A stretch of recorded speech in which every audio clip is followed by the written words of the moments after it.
እንኳን በቀይ ወጣ እንኳን ፔናልቲ ተሰጠ። 3 ነጥቤን ወስጃለሁ።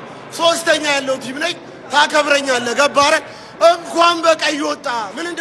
ምን ብላችሁ ቪዲዮ እንደምትሰሩ ስለማቅ ነው። እንኳን ፔናልቲ ተሰጠ፣ እንኳን በቀይ ወጣ። ገብቶልሃል፣ ለጥፈናታል። ዝም በል። አሁን ደግሞ ቀጣይ ቋጠሮ ነው። ቋጠሮ ደግሞ ለቼለው ድብን ዳርገን እንቋጥራለን። ወዳጅ ከተደፋሽ ዲሬክቱ ሻይባሽ አባቴ ወያላ አስቀምጬ ነው መለቀልጠው በፍርታት አግኝቼ ልለቅ ነው እንዴ? እለቀልጣለሁ አባቴ።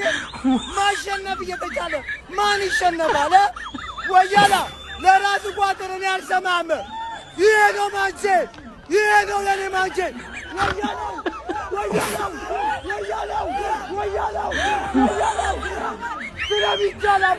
አውጣው በለው ማለት ነው። የውሻል አውጣው በለው ማለት ነው። ይሄ ዩናይትድ በቃ እንግዲህ ጀማ ማለት ነው።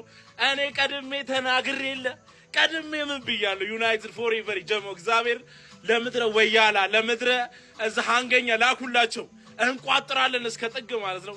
ዩናይትድ ይለያል ጀማው ጌታን ሶስተኛ ደረጃችንን ተቆጣጥረናል። እንለያለን ዋጓን ማን ዩናይትድ ፎሬቨር ጌታን ሼር አድርጉላቸው። ዩናይትድ ወደፊት ዋንጫው ሲጀመረኛ ነው። አንድ ጆሮ ይዘናል ማለት ነው። ጀማ ላኩላቸው እንችላለን። ጀማው ይሄ ቡድን ሳናስበው ወደ ሌላ ነገር እየተቀየረ ነው። የምሬን ነው የምላችሁ። እንዴ ምን ነክቶት ነው? እየረሳ እኮ ነው ሽንፈት ጀማው።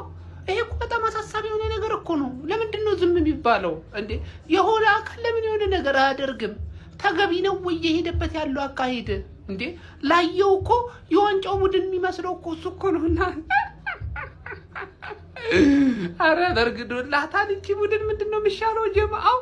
በፖሊስና ሲዛት እንዴ ወይ ካልሆነ የምሬን ነው ብላችሁ ማለት በቃ ከቀን ወደ ቀን እያየሁት ማለት ነው። በቃ ጨዋታዎችን እያሸነፈ የሚሄድበት መንገድ በጣም እያስገረመኝ ነው። ማን አረ የሆነ አካል አይሊ ላይ ይገባል። ገብቷላ? በቃ የሆነ አካል ቀጣይ ማን የሆነ ቡድን ሃይ በለው ካልሆነ ከባድ ነው የሚሆነው። ማንዬ ከባድ ነው የሚሆነው። የቡድን አገሳገሱ በቃ ቶፕ 4 እንደምጨርስ በቃ አሁን ኮንፈርም አድርጋር። የምሬን ነው ማለት በቃ ደግሞ ልጆችህን በጥሩ ሰዓት ነቃ ደንገጥ ብሏል። አዎ ሴስኮም ደግሞ እያገባል ነው ማን። አዎ ቀጨኔው በቃ አሁን አሪፍ እየሆነች ነው። ገብቷላ? ማሸነፊያና ወሳኝ ጎሎችን እያገባ ይገኛል። ለማንኛውም እንኳን ደስ አላችሁ። ካሪክ በጣም ትልቅ ስራ እየሰራ ነው። ክሬዲት ይገባዋል። ማን ይገባዋል ክሬዲት። ጎበዝ ነው ማንቼ ማለት ነው። ይኸውላችሁ በግድ ሚዜ ካላረጋችሁ እያለ ሲሆን ምን አይነት ፐርፎርማንስ ነው? የማንቸስተር ደጋፊ ብሩኖ ስላላችሁ ማለት ነው ልትደሰቱ ነው የሚገባችሁ። ጠንከር ቢል ዩናይትድ ማለት ነው ሲቲ ላይ አረ ጆሮን ያዛችሁት። ለማንኛውም አሁን ወደ አርስዬ ወያለው ቅጥል ይላል። እኔ ከሳምንት መግለብ ነው። ከሳምንት ሼስኮ ያገባል። ከሳምንት ማሸነፍ ነው። አረ ማይክል ካሪክ አረ ምን አርጉ ነው የምትለን? ጎል አነሰብኝና ትንሽ እንደውም ድብር ብሎኛል ማለት ነው። ማንቸስተር ዩናይትድ ሶስተኛ ላይ መጥቶ ደቅ ግሎሪ ማን ዩናይትድ። ይሄ ነው ማንቸስተር እንዲህ ተሰብስበን እንዳማረብን እያየነው አይደል? እንዳማረብን ግሎሪ ማን ዩናይትድ። ወንዝ ዳር መቀደስ ሴጣን ለመቀስቀስ ብለዋል። ሴጣኑ ተነስቷል። 26 ከገባ ብቸኛው የማሸነፍ 100% ጉዞ ያለው ማንቸስተር ዩናይትድ ይባላል። ያራዳ ልጅ ገና ነው። የፕሪሚየር ሊግ ቡድን ነው። አሁን ብድግ ያለ ይመስላል። ከካሪክ ጋር ቀደም ብሎ ወደ ፕሪሚየር ሊጉ ጎራ ብለው ቢሆን ኖሮ ያራዳ ልጆች ምናልባት ማንቸስተር ዩናይትድ አሁን ከሶስተኛም ወደ ላይ ከፍ ሊል የሚችልበት ፓርት በጣም ብዙ ነው ማለት ነው። አረ አዲስ አሰልጣኝ ስለሆነ ሞቲቬሽን እንዳትል ያራዳ ልጅ 7 ጨዋታ ያለምንም ነቅነቅ ነው። ወደፊት ብቻ እንጂ ወደ ኋላ አላቅም። አንድ ኮስታም ጋር ነው አቻ የወጡት ያራዳ ልጅ እንጂ ከዛ ውጪ ወደ ውጪ ነው። ዩናይትድ ከመጣ ደግሞ ወደ ኋላ የሚባል ነገር አቅም ያራዳ ልጅ። ስለ ሲቲ አውርተናል አይደል? ሲቲ ላይ ከሆነ ነው። ዩናይትድ ደግሞ ከመጣ 1 ዓመት አይደለም 2-3 እንዲህ ነው የሚጎርፈው ነው የምልህ። እና ምናልባት አይታወቅም። የመጡበት ሜንታሊቲ እጅግ በጣም አስገራሚ ነው። እየሄዱበት ያለው መንገድ ምንም አይነት ወደ ኋላ የሚባል ነገር የለም። ከመመራት ተነስተው ነው ማሸነፍ የቻሉት በዚህም ጨዋታ ማለት ነው። ማንቸስተር ዩናይትድ እና ካሪክ እጅግ በጣም አስገራሚ እንቅስቃሴ ላይ ናቸው። እስቲ ሀሳብ አስተያየታችሁን ኮሜንት ላይ አስቀምጡ። አዳዲስ ሰዎች ፎሎ በማድረግ ተቀላቀሉ። በደም ሼር ኮፒ ሊንክ መደረግ እንዳይረሳ። ይመቻችሁ።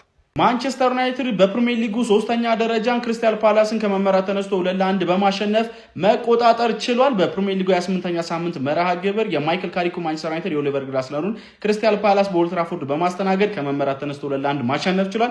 በጨዋታ ላይ በፓላስ በኩል ገና በጨዋታው ጅማሩ ላይ ነበር በአራተኛው ደቂቃ ላይ ላክሮአ ከማዕዘን ምት የተሻማች ኳስ በግንባሩ በማስቆጠር ቀዳሚ ማድረግ የቻለው ማለት ነው። ሌኒዮሮ እሱን በመቆጣጠሩ ረገድ ድክመት ታይቶበት ነበር ጎሉ ሲቆጠር ማለት ነው። ነገር ግን ከዛ በኋላ ከሁለተኛው አጋማሽ በኋላ በተለይ ማንቸስተር ዩናይትድ በጣም ተጠናክሮ ነበር ወደ ጨዋታው የመጣው።